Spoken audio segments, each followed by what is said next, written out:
ಕೇರಳದ ಮುಂಡಕೈನಲ್ಲಿ ಕಾರ್ಯಾಚರಣೆ ಪುನರಾರಂಭವಾಗಿದೆ. ಕಾಲು ಸೇತುವೆ ಮೂಲಕ ಸಾಗಿ ರಕ್ಷಣೆಗೆ ತೆರಳಿದ ತಂಡಕ್ಕೆ ತಕ್ಷಣ ಒಂದು ಮೃತದೇಹ ಸಿಕ್ಕಿದೆ. ತಕ್ಷಣ ತಂಡ ಪಿಕಪ್ ವಾಹನದಲ್ಲಿ ಶವವನ್ನು ಸಾಗಿಸಿದೆ. ಇನ್ನು ಹಲವು ಮೃತದೇಹಗಳು ಸೇತುವೆ ಆಚೆಗೆ ಸಿಲುಕಿರುವಂತಹ ಶಂಕೆ ಇರೋದ್ರಿಂದ ನೂರಾರು ಸಂಖ್ಯೆಯಲ್ಲಿರುವಂತಹ ರಕ್ಷಣಾ ತಂಡದ ಸಿಬ್ಬಂದಿ ಕಾರ್ಯಾಚರಣೆ ನಡೆಸ್ತಾ ಇದೆ. ಕೇರಳ ಭೂದುರಂತದ ತೀವ್ರತೆಯ ಬಗ್ಗೆ ಸಂತ್ರಸ್ತರ ಜೊತೆ ಸಿಎಂ ಸಿದ್ದರಾಮಯ್ಯ ದೂರವಾಣಿಯಲ್ಲಿ ಮಾತನಾಡಿದ್ದಾರೆ. ಮೈಸೂರು ಜಿಲ್ಲೆ ಉಕಲ್ಗೆರೆ ಗ್ರಾಮದ ವೃದ್ಧೆ ಮಾದೇವಿ ಎನ್ನುವರು ಸಿಎಂ ಜೊತೆ ಮಾತನಾಡ್ತಾ ದುರಂತದ ಇಂಚಿಂಚು ಮಾಹಿತಿಯನ್ನ ನೀಡಿದ್ದಾರೆ. ವಯನಾಡಿನ ಭಾಗದಲ್ಲಿ 18 ವರ್ಷಗಳಿಂದ ಮಾದೇವಿ ಕೆಲಸ ಮಾಡ್ತಿದ್ರು.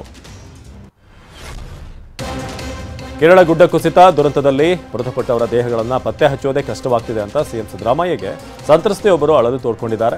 ಕೇರಳದಲ್ಲಿರುವಂತಹ ಮಂಡ್ಯದ ಚೈತ್ರ ಎಂಬ ಸಂತ್ರಸ್ತೆ ಜೊತೆಗೆ ಸಿಎಂ ದೂರವಾಣಿಯಲ್ಲಿ ಮಾತನಾಡಿದ್ದಾರೆ. ಅಧಿಕಾರಿಗಳನ್ನ ದುರಂತ ಸಂಭವಿಸಿದ ಸ್ಥಳಕ್ಕೆ ಕಳಿಸಲಾಗಿದ್ದು ಅಧಿಕಾರಿಗಳೆಲ್ಲರೂ ನಿಮಗೆ ಸಹಾಯ ಮಾಡ್ತಾರೆ ಅಂತ ಸಿಎಂ ಅಭಯ ನೀಡಿದ್ದಾರೆ. ದಯವಿಟ್ಟು ನಮಗೆ ಪರಿಹಾರ ಕೊಡಿಸಿ ಅಂತ ಇದೇ ವೇಳೆ ಸಿಎಂಗೆ ಚೈತ್ರ ಫೋನ್ನಲ್ಲೇ ಮನವಿ ಮಾಡಿದ್ದಾರೆ. ಕೇರಳದ ವಯನಾಡಿನಲ್ಲಿ ಭೀಕರ ಭೂಕುಸಿತಕ್ಕೆ ಈವರೆಗೂ 280ಕ್ಕೂ ಹೆಚ್ಚು ಮಂದಿ ಸಾವನ್ನಪ್ಪಿದ್ದಾರೆ. ಇದರಿಂದ ಮೇಪಾಡಿ ಪ್ರವಾಸೋದ್ಯಮ ಸಂಪೂರ್ಣವಾಗಿ ಸ್ತಬ್ಧವಾಗಿದೆ. ಚುರಲ್ಮಲಾಗೆ ತೆರಳುವಂತಹ ರಸ್ತೆಯಲ್ಲಿ ರೆಸಾರ್ಟ್ಗೆಲ್ಲವೂ ಕೂಡ ಬಂದಾಗಿದೆ. ಪ್ರವಾಸಿಗರ ಸ್ವರ್ಗವಾಗಿದ್ದ ಪ್ರದೇಶದಲ್ಲಿ ಈಗ ಸೂತಕದ ಛಾಯೆ ಆವರಿಸಿದೆ. ಮೇಪಾಡಿಯ ಟೀ ಎಸ್ಟೇಟ್ಗಳೆಲ್ಲವೂ ಕೂಡ ಬಿಕ್ಕುವಂತಿವೆ. ಕೇರಳ ದುರಂತದ ಸಂತ್ರಸ್ತರ ನೆರವಿಗೆ ಕನ್ನಡಿಗರು ಮುಂದಾಗಿದ್ದಾರೆ. ಮೈಸೂರಿನ ಅನ್ವೇಷಣೆ ಟ್ರಸ್ಟ್ ಸ್ವಯಂ ಸೇವಕರು ಸಂತ್ರಸ್ತರಿಗಾಗಿ ಜೀವನಾವಶ್ಯಕ ವಸ್ತುಗಳನ್ನು ತಂದಿದ್ದಾರೆ. ಕೇರಳದ ಕಾಳಜಿ ಕೇಂದ್ರಕ್ಕೆ ಅಗತ್ಯ ವಸ್ತುಗಳನ್ನು ಪೂರೈಸಿದ್ದಾರೆ. ಜಿಲ್ಲಾಧಿಕಾರಿ ಕೇಳಿದಂತೆ 800 ಜನರಿಗೆ ಆಗುವಷ್ಟು ಬಟ್ಟೆ ಸೇರಿ ಅಗತ್ಯ ವಸ್ತುಗಳನ್ನು ನೀಡಲಾಗಿದೆ. ಮತ್ತೊಂದು ತಂಡ ಕೂಡ ವಸ್ತುಗಳನ್ನು ತರಲಿದೆ. ಈಗಾಗಲೇ ಕೇರಳಕ್ಕೆ ಬಂದಿರುವಂತಹ ಮೈಸೂರಿನ ಅನ್ವೇಷಣೆ ಟ್ರಸ್ಟ್ ಸದಸ್ಯರು ಇಲ್ಲೇ ಇದ್ದು ಸ್ವಯಂ ಸೇವಕರಾಗಿ ಕೆಲಸ ಮಾಡ್ತಿದ್ದಾರೆ. ಕೇರಳ ದುರಂತದಲ್ಲಿ ನನ್ನ ಅಪ್ಪ ಅಮ್ಮ ತಮ್ಮ ತಂಗಿ ಎಲ್ಲರನ್ನೂ ಕೂಡ ಕಳ್ಕೊಂಡಿದ್ದೇನೆ. ನಾನು ಇಲ್ಲಿ ಇದ್ದಿದ್ರೆ ನಾನು ಕೂಡ ಬದುಕ್ತಾ ಇರಲಿಲ್ಲ ಅಂತ ಚೂರಲ್ಮಲದ ಅರುಣ್ ಸಂತ್ರಸ್ತರು ಹೇಳಿದ್ದಾರೆ. ಇನ್ನು TV9 ಜೊತೆಗೆ ಮಾತನಾಡಿರುವಂಥ ಅವರು, ನಾನು ಈಗ ಮೈಸೂರಿನಲ್ಲಿ ಕೆಲಸ ಮಾಡ್ತಿದ್ದೇನೆ. ಚೂರಲ್ಮಲದಲ್ಲಿ 3 ಮನೆಗಳಿದ್ವು. ಈಗ ಅಲ್ಲಿ ಮನೆ ಇಲ್ಲ, ಮನೆಯಲ್ಲಿದ್ದವರು ಇಲ್ಲ, ಮನೆಯಿಂದ ಹೊರ ಹೋಗಿದ್ದವರು ಬದುಕಿದ್ದೇವೆ ಅಂತ ಅರುಣ್ ಹೇಳ್ಕೊಂಡಿದ್ದಾರೆ. ಕೆಲವೇ ಕ್ಷಣಗಳಲ್ಲಿ ಕೇರಳದ ಗುಡ್ಡ ಕುಸಿದು ದುರಂತ ಸ್ಥಳಕ್ಕೆ ಇಂದು ರಾಹುಲ್ ಗಾಂಧಿ ಪ್ರಿಯಾಂಕಾ ಗಾಂಧಿ ಭೇಟಿ ನೀಡಿದ್ದಾರೆ. ವಯನಾಡು ತಲುಪಿರುವಂತಹ ರಾಹುಲ್ ಗಾಂಧಿ ಪ್ರಿಯಾಂಕಾ ಗಾಂಧಿ ಕಾರಿನ ಮೂಲಕ ಘಟನಾ ಸ್ಥಳಕ್ಕೆ ತೆರಳುತ್ತಾ ಇದ್ದಾರೆ. ಸಂತ್ರಸ್ತರ ಕುಟುಂಬಗಳನ್ನು ಭೇಟಿ ಮಾಡಲಿದ್ದಾರೆ. ಮೃತರ ಕುಟುಂಬಗಳಿಗೆ ಸಾಂತ್ವನ ಹೇಳಲಿದ್ದಾರೆ.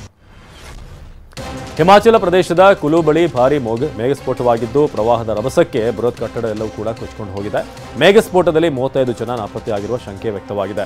ಕುಲು ಮಂಡಿಯಲ್ಲಿ ಪರಿಸ್ಥಿತಿ ಭೀಕರವಾಗಿದೆ. ಜನರು ಮೇಘಸ್ಫೋಟಕ್ಕೆ ಕಂಗಾಲಾಗಿದ್ದಾರೆ. ಉತ್ತರಾಖಂಡದಲ್ಲಿನ ಕೇದಾರನಾಥಕ್ಕೆ ತೆರಳುವಂತಹ ಮಾರ್ಗದಲ್ಲಿ ಮೇಘಸ್ಫೋಟ ಸಂಭವಿಸಿದ್ದು 150ರಿಂದ 200 ಮಂದಿ ಸಿಲುಕಿರುವಂತಹ ಶಂಕೆ ವ್ಯಕ್ತವಾಗಿದೆ. SDRF ಸ್ಥಳೀಯ ಪೊಲೀಸರು ರಕ್ಷಣಾ ಕಾರ್ಯಾಚರಣೆ ನಡೆಸಿದ್ದಾರೆ. ಮಂದಾಕಿನಿ ನದಿಯಲ್ಲಿನ ನೀರಿನ ಮಟ್ಟ ಏರಿಕೆಯಾಗಿದೆ. ಚಾರ್ಧಾಮ್ ಯಾತ್ರೆಯನ್ನ ತಾತ್ಕಾಲಿಕವಾಗಿ ಸ್ಥಗಿತಗೊಳಿಸಲಾಗಿದೆ. ಇಡೀ ಭಾರತಕ್ಕೆ ಜಲಕಂಟಕ ಎದುರಾಗಿದೆ. ಒಂದೆಡೆ ಕೇರಳದಲ್ಲಿ ಭೀಕರ ಗುಡ್ಡ ಕುಸಿತ, ಪ್ರವಾಹಕ್ಕೆ ನೂರಾರು ಮಂದಿ ಜೀವ ಕಳೆದುಕೊಂಡಿದ್ದಾರೆ. ಇನ್ನು ಉತ್ತರ ಭಾರತದಲ್ಲೂ ಕೂಡ ಮಳೆ ಅಬ್ಬರಿಸಿ ಬೊಬ್ಬರಿತಿದೆ. ದೇಶದಾದ್ಯಂತ ಮಳೆರಾಯ 2ನೇ ಇನ್ನಿಂಗ್ ಶುರು ಮಾಡಿದ್ದಾನೆ. ಅದರಲ್ಲೂ ರಾಷ್ಟ್ರ ರಾಜಧಾನಿ ದೆಹಲಿಯಲ್ಲಿ ವರುಣಾರ್ಭಟಕ್ಕೆ ಅಕ್ಷರಶಃ ನಲುಗು ಹೋಗಿದ ರಾಜಧಾನಿ. ರಾತ್ರಿ ಸುರಿದ ಮಳೆ ಸಾಕಷ್ಟು ಅವಾಂತರ ಸೃಷ್ಟಿ ಮಾಡಿದೆ. ನೂತನ ಸಂಸತ್ ಭವನವನ್ನು ಕೂಡ ಮಳೆರಾಯ ಬಿಟ್ಟಿಲ್ಲ. ಹೊಸ ಸಂಸತ್ ಭವನದ ಆವರಣಕ್ಕೂ ಕೂಡ ನುಗ್ಗಿದಂಥ ಮಳೆ ನೀರು ಮಕರದ್ವಾರ ಜಲಾವೃತವಾಗುವ ಹಾಗೆ ಮಾಡಿದೆ. 2 ಅಡಿಗೂ ಹೆಚ್ಚು ನೀರು ನಿಂತಿದೆ. ದೆಹಲಿಯಲ್ಲಿ ಧಾರಾಕಾರ ಮಳೆ ಹಿನ್ನೆಲೆಯಲ್ಲಿ 3 ಮನೆಗಳು ಕುಸಿದಿವೆ. ಸಬ್ಜಿ ಮಂಡಿ ಏರಿಯಾದಲ್ಲಿ ಅಂಗಡಿ ಚಾವಣಿ ನೆಲಕ್ಕಪ್ಪಳಿಸಿದೆ. ಇನ್ನು ದೆಹಲಿಯ ದರಿಯಾಗಂಜ್ನ ಶಾಲೆಯೊಂದರ ಗೋಡೆ ಕುಸಿದಿದ್ದರಿಂದ ಹಲವು ವಾಹನಗಳು ಜಖಮಾಗಿವೆ. ಇನ್ನು ಮಯೂರ್ ವಿಹಾರ್ನಲ್ಲಿ ದಾಖಲೆಯ ಮಳೆಯಾಗಿದ್ದು ಕೇವಲ 3 ಗಂಟೆಯಲ್ಲಿ 12 ಸೆಂಟಿಮೀಟರ್ ಮಳೆಯಾಗಿದೆ. ಕೇರಳ ಕಾವೇರಿ ಕಣಿವೆ ವ್ಯಾಪ್ತಿಯಲ್ಲಿ ಭಾರೀ ಮಳೆಯಾಗ್ತಾ ಇದ್ದು ಕಾವೇರಿ ನದಿ ಅಪಾಯದ ಮಟ್ಟವನ್ನು ಮೀರಿ ಹರಿತಿದೆ. ಮಂಡ್ಯ ಜಿಲ್ಲೆಯ ಶ್ರೀರಂಗಪಟ್ಟಣದಲ್ಲಿರುವಂತಹ KRS ಬೃಂದಾವನದ ಪ್ರವೇಶ ದ್ವಾರ ಸಂಪೂರ್ಣ ಜಲಾವೃತವಾಗಿದೆ. ಬೃಂದಾವನ ಬಳಿ ಇರುವಂತಹ ಅಂಗಡಿಗಳು ಕೂಡ ಮುಳುಗಡೆಯಾಗಿವೆ. KRS ಡ್ಯಾಮ್ ಪ್ರವೇಶಕ್ಕೆ ಸಾರ್ವಜನಿಕರಿಗೆ ನಿರ್ಬಂಧ ಹೇರಲಾಗಿದೆ. ಈಗಾಗಲೇ ಜಿಲ್ಲಾಡಳಿತ ಅಂಗಡಿಗಳನ್ನು ಬಂದ್ ಮಾಡಿಸಿದೆ. KRS ಡ್ಯಾಂನಿಂದ ಅಪಾರ ಪ್ರಮಾಣದ ನೀರು ಬಿಟ್ಟಿದ್ದು ಗೌತಮ ಆಶ್ರಮ ದೇವಸ್ಥಾನ ಜಲದಿಗ್ಬಂಧನವಾಗಿದೆ. ಮಂಡ್ಯ ಜಿಲ್ಲೆ ಶ್ರೀರಂಗಪಟ್ಟಣ ತಾಲೂಕಿನ ದೊಡ್ಡೇಗೌಡನ ಕೊಪ್ಪಲು ಗ್ರಾಮ ನೀರುಮಯವಾಗಿದೆ. 100 ಎಕರೆ ಜಮೀನು ಜಲಾವೃತವಾಗಿದೆ. ಬಾಳೆ, ಕಬ್ಬು, ಟೊಮೆಟೊ, ಬದನೆ, ತೆಂಗು ಬೆಳೆ ನಾಶವಾಗಿದೆ.